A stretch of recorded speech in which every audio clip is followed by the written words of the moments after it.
Spillane Tower is on the move now, trying to get closer.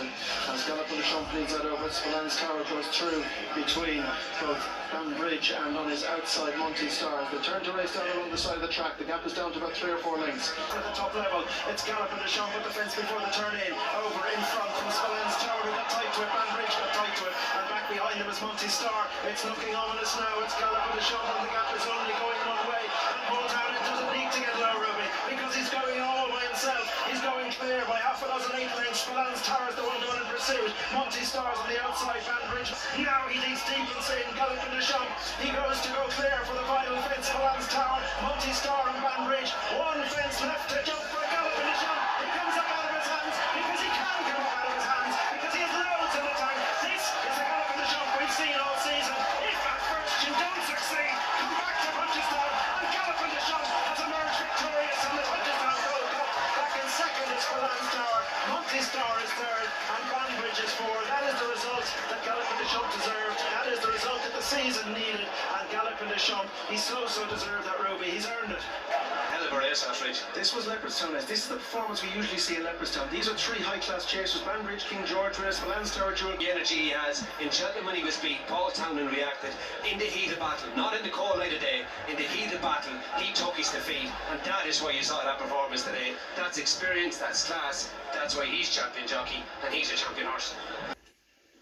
As I said earlier, we were disappointed in Cheltenham, but in hindsight he ran a huge race to get as far as he did. The field I was getting off him, and gutsy, and having a good old rhythm here early enough, I suppose, and started taking me over fences. And to be honest, it wasn't my finest moment at the last because I'd revs up and we were very long, and I probably changed my mind, and he figured it out for me and got me out of trouble.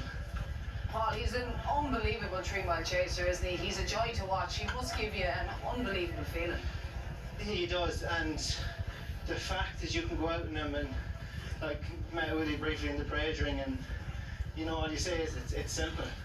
Just jump him out and get him going, and you know he's so easy to ride, so measured at his fences now and everything, and if he goes, it's so straightforward on him, you know. Positions, but when this guy comes back in, you know, they're going to appreciate that horses like these don't come around very often. No, and rightly so. He deserves to be appreciated, this horse. He's starting to become the people's horse as well, Jane, because everyone follows his career since, I suppose, he set his name in lights from winning his first Gold Cup, followed him into his second Gold Cup, on to Leopardstown, to the Savills Chase, there to win a couple more Grade 1s. This is 12th Grade 1. He deserves every bit of plaudits that he gets, Jane. He's best trainer, he's ridden by the best jockey. It's all just that simple, isn't it? Well, let's welcome him back to the winner's enclosure of the Punchestown Gold Cup for the very first time. He joins some of the greats. Arkle won this, Kicking King, Beaver Salmon and Florida Pearl. But as the bagpipes play out, the racing fans have assembled to appreciate Galopin in real time in the glorious sunshine here at Punchestown. Cheltenham didn't work out, but he came home, and he's come home to what will be a rapturous reception. The horse of a lifetime, the chaser of this generation. It is Galopin your Punchestown Gold Cup winner. Be a first for Audrey and Greg Turley, and I think those two individuals, that family, they have added to the prestige, the luxury and the likability factor of this horse.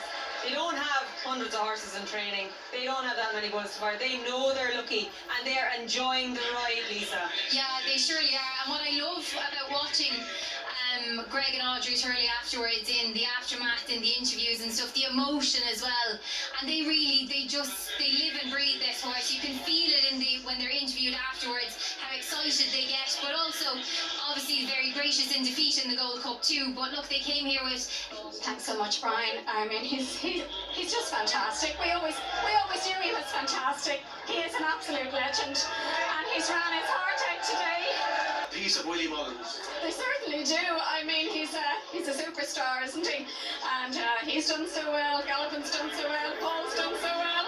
So it's really the A-team for everyone. It's fantastic. Like we say phenomenal. you'd like to think, yeah, I mean, he is phenomenal, and I think he'll go out now and have a good old rest, and we'll see what he does next season. But he's had, and he deserves all the accolades he gets. Really, he does. He's wonderful. Sure, when.